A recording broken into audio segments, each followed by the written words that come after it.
نفع ان کو نصیب ہیں۔ اور رسول اللہ صلی اللہ علیہ وآلہ وسلم نے فرما دیا کہ یہ اویسے کرنی وہ ہے جس کی دعاؤں سے میری امت کی بخشش ہو جائے گی۔ پوری جماعت صحابہ کی نگاہ میں اب جو مقام اویسے کرنی کا ہے وہ ان کے زہد و ورع نے ان کو نہیں دیا، ایک قول مصطفیٰ نے دیا ہے۔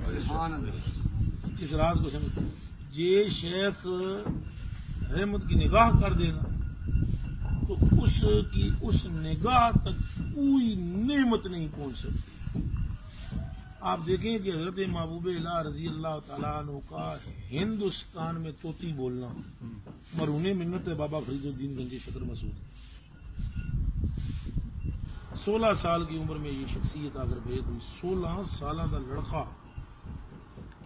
اور جب پھر دلی سے لوگ آتے نا تو بابا صاحب فرماتے یہاں کیا لینے آئے، ہم تمہیں وہیں مل لیتے۔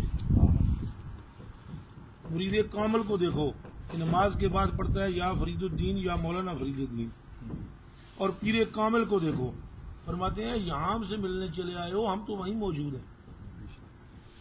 مرید نے پیر کو ماننے کا حق ادا کر دیا، پیر نے مرید کو شہباز بنانے کا حق ادا کر دیا، حتیٰ کہ پھر کہنے والوں نے یہ نہیں، حضرت امیر خسرو نے یہ کلمات کہے، تو شاہ کہ بر ایوان کثرت کبوتر گر نشیند باز گردد، اے محبوب الہ تو وہ شاہ ہے کہ تیرے محل کے کنگرے پر اگر کوئی کبوتر آ کر بیٹھے تو تیرے محل کی دیوار اس کبوتر کو باز بنا دیتی ہے۔